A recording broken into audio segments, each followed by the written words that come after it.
friends, and welcome to CJoy Yoga. So my friend Hollian Stapleton Pratt is the inspiration behind the little ditties. And so I have a request from her, and I also have a new friend who is Kiara, who's looking for a little bit of release in her lower back. She's got a lot of pain there, so that means we need to strengthen the core a little bit, but we also need to figure out how to relieve that area, right? And the tension and the tonus of the muscles in that protection mode. We need to try to get in there and soften some of that. So we're going to work at the low back, the hips, and the knees simultaneously. I want you to just go ahead and let the right leg move a little bit from right to left. And just notice that movement. Noticing if it feels like it's restricted or tight or, easy, difficult, easier one way, difficult the other, etc. And then still that leg. And, go ahead and do that with the right side as well. And again, we're just doing this for kind of a blueprint. Notice what's happening in the hip joint itself, at the knee. Is there anything going on in the low back? And then come back to center. You're going to interlace your hands behind the right leg. And you're not lifting the leg with the leg muscles, nor are you with your shoulders and arms. You're using your body weight. So you're going to go ahead, you're going to tilt the body weight back and roll onto the back of your buttocks bones. And then you'll move forward. Move that nice and slow, right? About the tempo I'm doing if you can. If you need to go a little slower, a little faster, that's okay, but just don't make it be about doing a lot of reps, or we're not working with as much as awareness, and we don't get the benefits of, we don't get the neurological benefits when we race through these things, right? That's the one thing about moving fast and doing reps. You miss out on a lot of really good neuroplasticity and training of the brain. And then go ahead and rock back. And you're going to go ahead and you're going to come on down, and then you're just going to pause, release the hands onto the thighs, sit up tall and without a lot of effort, and relax. You're now ready. My right leg feels a little different than my left. It's not major, but it's different, right? So just tuning in. We'll go back to that movement in a little bit, but before we do, we've got another move to add in.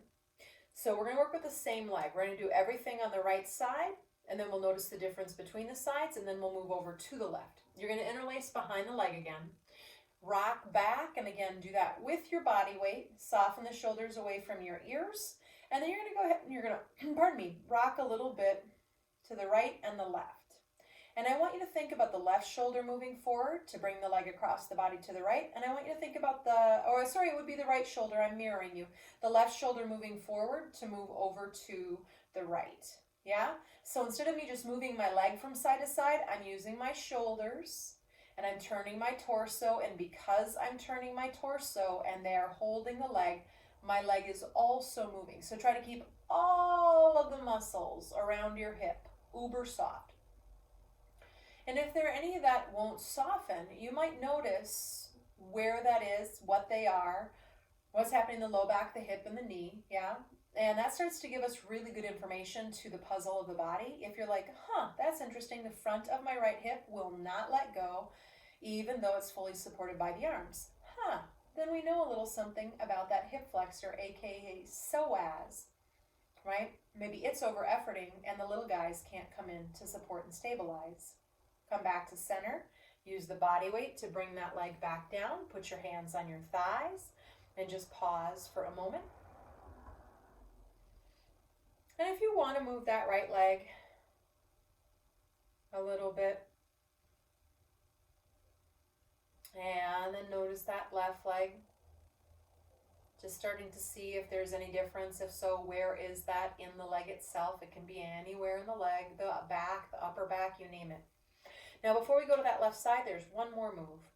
You're going to go ahead and you're going to interlace behind the knee, use the body weight and bring it up. That should be getting familiar, yeah? And bring it back down. We'll add on this next round. This time you're going to bring it up, and you're going to see if you can bring that right knee across the body. I'm going to suggest you flex the foot just so that the knee stays nice and stable. The ligaments and tendons turn on to keep it protected. And if this is not okay for you, just skip this one piece. You'll still do those other two, and you'll join us on the left side. Otherwise, put your hands on your ankle. This is also moving into that hip, Miss Hollian. You're going to go ahead and you're going to let that heel gently slide down And using my body weight, my spine, right, I bring that leg back up. If this feels like too much for any reason, take it right out. Go ahead and you're going to let that come forward. I'm not doing this from the muscles of my hip or my knee or anything else, right? I keep my shoulders away from my ears, and I'm trying to find the support of the muscles around my spinal column and in my abdominals to move this up and down. Being willing to move really slow and really subtly. There are so many benefits you get in your body, but bringing full awareness in with these slow, steady movements so that we start to work with our central nervous system and our neurology, right? Then from there, if you want to interlace your hands behind that thigh again, just to keep the hips soft, to set that leg down and just pause for a moment. Giving that brain time to reset, yeah? And then before we go to that other side, since that completes the right side, notice first before you move it too much, is there a difference between the right and the left? You might notice it anywhere in your body, right? But the main areas I'm curious about, I guess, would be the low back, the hip, and the knee. Now you might add that little bit of movement in and just see if it feels any different than it did at the beginning. And then still that leg and do the left and just notice if there's a difference between the two sides. And you don't even necessarily have to be able to put a lot of words on it, right, or describe it. You just might notice it's just a feeling, like more open or more ease or lighter, or some people say heavy, so everyone's got different descriptive terms for their bodies. It's all good. Okay. Interlace behind the left leg. And again, using your full body weight, go ahead and rock back. And then you're going to bring that leg back down. And rock back. And bring that back down. Keep everything as soft as you can in that left hip and leg and foot and ankle. Keep those shoulders soft away from the ears, but gently hugged into the sockets. And again, all this is happening simply by pivoting the body and rocking onto the back of the buttocks bones and then rocking onto the front. This time you'll leave the foot down. You'll release the hands to the thighs and you'll pause. Breathe. It's funny, I don't know about all y'all, but we're still in that self-quarantine from the coronavirus, and I am sitting down way more than I normally sit down, and my body is getting ticked at me. And I'm still doing yogurt too. Go ahead and interlace behind the leg, pivot back, keep the muscles of the leg and hip off. And now again, when I move right to left, I'd love for you to think about it being the shoulders. And my shoulders move and I end up with a little bit of a rotation. And because of that, my knee will also move with my ribs since I'm holding on to it. Try to keep the muscles of the leg out of it.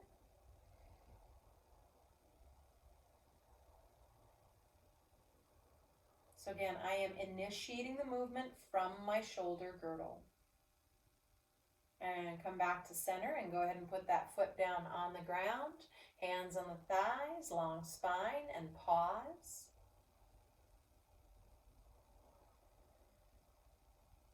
Again, I don't want to put things on it because we all have our own experiences, but each time I come to this, I'm noticing how much easier it is for me and my body to lengthen my spine and get out of that rounded position from sitting down all day. That's just me personally.